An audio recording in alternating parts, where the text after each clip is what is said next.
a hit put out on him, but it didn't come to fruition. Leaked document reveals Marine Corps Urban Training Center based on U.S. town where they train to take on the American people. Another article, police now armed for war against returning veterans. In fact, I'm going to be covering that some on the Sunday show with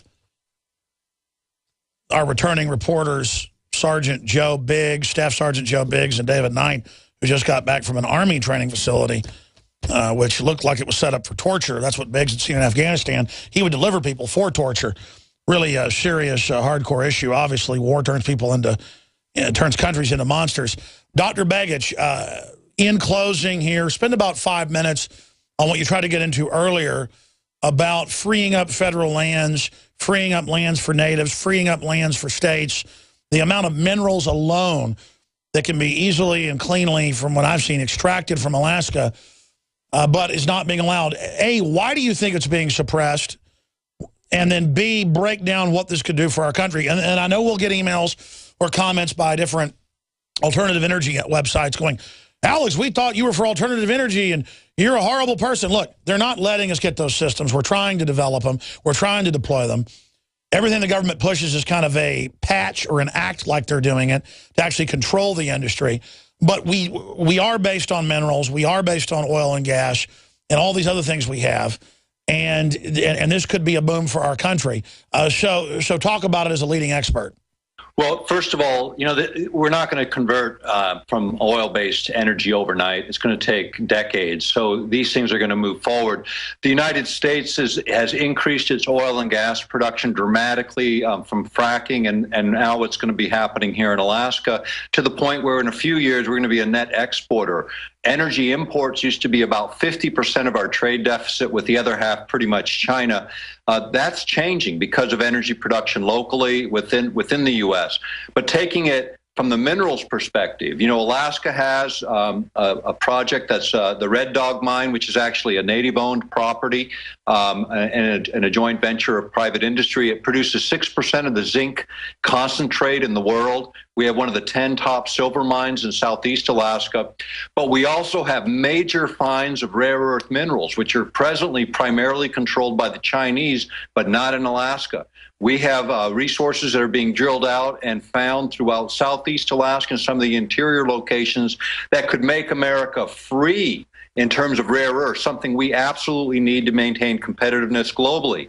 We have no railroad link to Alaska, to the rest of the United States, to the, you know, we could hook up to the Trans-Canadian Railroad and start moving these bulk commodities out of Alaska for value added in the United States. We need the railroad links established to get these minerals to market. We can't just use ports. We have some of the largest mining projects in the country coming online in the next 10 years up here. We have the Donlin Creek mine. We have the biggest one was Pebble, which has recently been sort of slowed down dramatically. Anglo-American pulled out. That's a $500 billion mine, and they still don't know the perimeters of it, and that's gold and molybdenum. Again, important minerals, you know, going forward. But Alaska has every strategic mineral in mineable quantities, in strategically large quantities, world-class sizes here in Alaska, and they are not being developed for lack of infrastructure. You know, they're talking about, you know, we need roads to the wilderness. We need roads to the mining areas, and we need infrastructure built in the same way that we built the Western United States.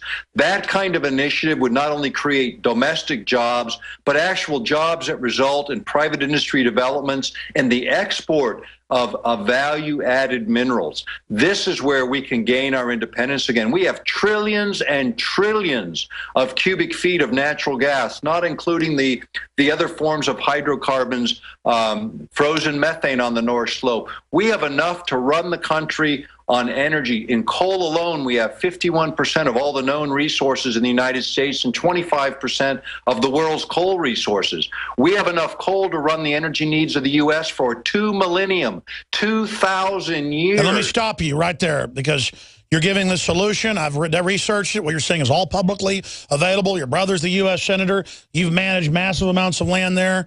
Dad, a congressman. You know what you're talking about. But it's the same thing. America can't have jobs. We can't have factories.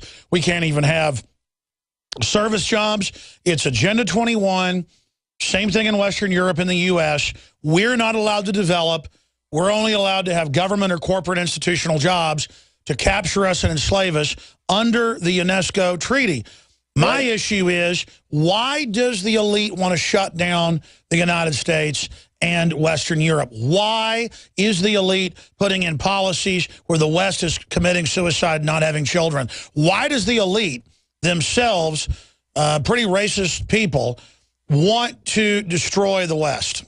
Well, I think there's really two reasons. One is the biggest money is being made in the developing world. I mean, think about a developed stock. It's selling at $100 and it jumps to 110. You make 10% on it. Think of a penny stock going from a penny to $1.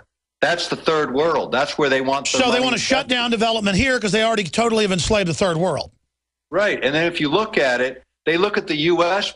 mineral resource and base as a safety deposit box, because they can leave this stuff undeveloped while they exploit everyone else in the world until they get thrown out or nationalized, and then pull back into the United States and develop those resources at the point in which we're dumbed down and numbed down, and then they can continue to. I was told that by a high-level elitist. I've never heard that before except from you. Were you given that from your high-level sources? You know, that's the reality. I mean, just look at how it unfolds. Yeah, that's what everyone sees. If you really look at the bigger picture, it's just a shift in the market. They're going to go and exploit where they make the biggest margins and the least regulations, where they can corrupt government that's openly corrupt. I mean, every one of these governments, even our own government, think about it. We have a government that takes money around the world on pallets and plane loads to bribe people. It's well known. Kidnap people, torture people, invade your mail, kick down your doors. You don't even know people like this unless you're listening to this broadcast in prison. You know, the fact of the matter is, this is a criminal government, and they've done everything that the elite wants to restrict us, restrain us, and keep us down, because we can make the difference. We can make the difference in being the light that our founding fathers expected of us, not to be a dominant force in the world, but to be a light where people want to emulate what we have here, what we do here, in their own self-interest, not imposed upon them by some external force. And I want to quantify this. You know, one shipment was $12 billion, another 30-something billion to Iraq.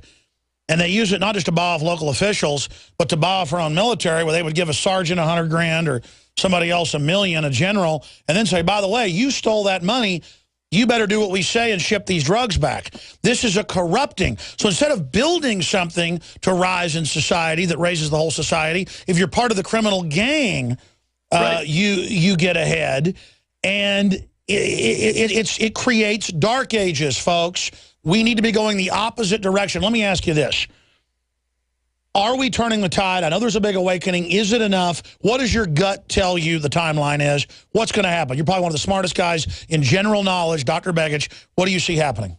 I think the tide is rising, and I don't think it takes 51%. The American Revolution started with 6% of the people, they say, were in favor of that when it began, and thank God there was that 6%.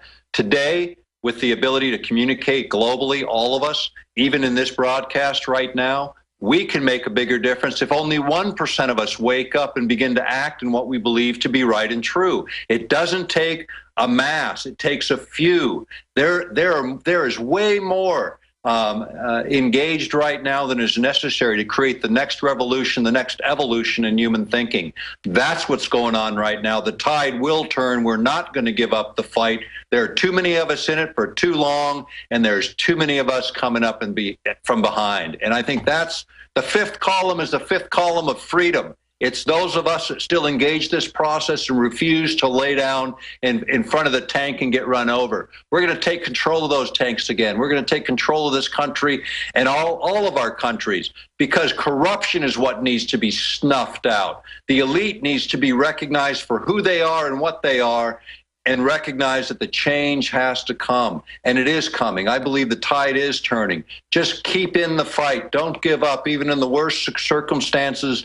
Those are the things that give us the scar tissue to continue and the strength to carry on. Well, that's right. Beautifully said. Again, we carry most of your books and videos.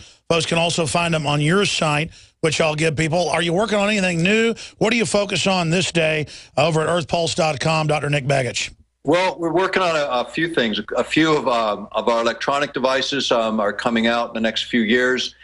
We've got some really interesting things for mineral and vitamin deficiencies, diagnoses. We have some great things coming in the field of health, which is an area that I'm very interested in, because strong bodies, strong minds. And I want to work with you on that. I want to work with you on that.